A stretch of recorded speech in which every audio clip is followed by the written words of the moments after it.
What if the days that make you feel the weakest are actually the ones making you stronger? We all have moments when everything feels heavy, when effort brings no results, when silence feels louder than noise, and when doubt slowly takes over our thoughts. In those moments, it's easy to believe that we're falling behind, that we've made the wrong choices, or that we're simply not enough. But what if that isn't the truth? What if those difficult days are not here to break you, but to rebuild you in ways comfort never could? This is the story of Elias, a man who walks away from the chaos of the city in search of a better life, only to find himself face to face with failure, uncertainty, and his own limits. Yet, within those struggles, he begins to discover something powerful, something that changes the way he sees hardship forever. The wind moved slowly across the empty fields, bending the tall grass like a tired sigh. The sky was heavy with gray clouds, and the air carried a quiet chill, one of those days where time itself seemed reluctant to move. Elias, a 32-year-old man, stood beside a worn wooden fence, staring at the land he had once believed would change his life. But now, it felt like the land was watching him instead. Months ago, Elias had returned to this quiet village with hope. He had left behind the noise of the city, the endless competition, the pressure to be someone he wasn't. Here, he thought, he would rebuild, slowly, honestly. But nothing had gone as planned. The crops had failed twice. The soil, stubborn and cold, refused to yield. The small savings he had brought were nearly gone, and the silence, once peaceful, had become unbearably loud.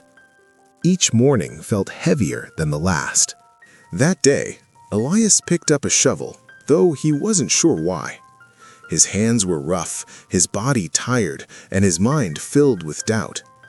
Maybe this was a mistake, he muttered to himself. The wind didn't answer. He began digging anyway. The soil was hard, resisting every effort. With each strike, frustration grew. His thoughts turned darker.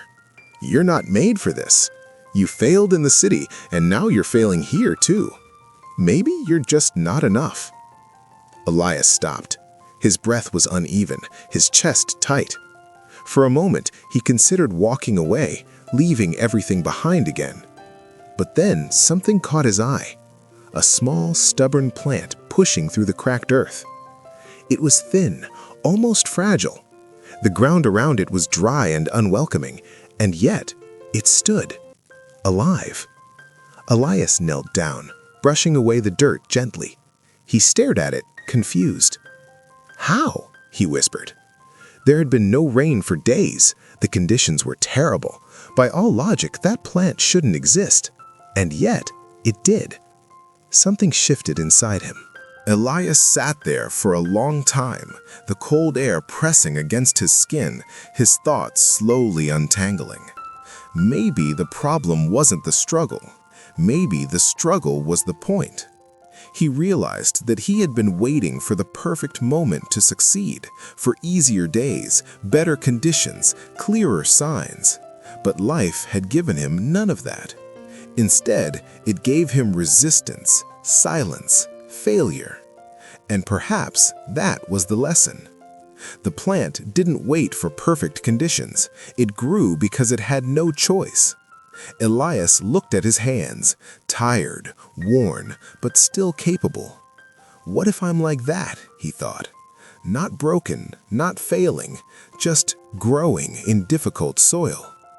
The wind picked up slightly, carrying a sharper chill, but this time Elias didn't feel defeated.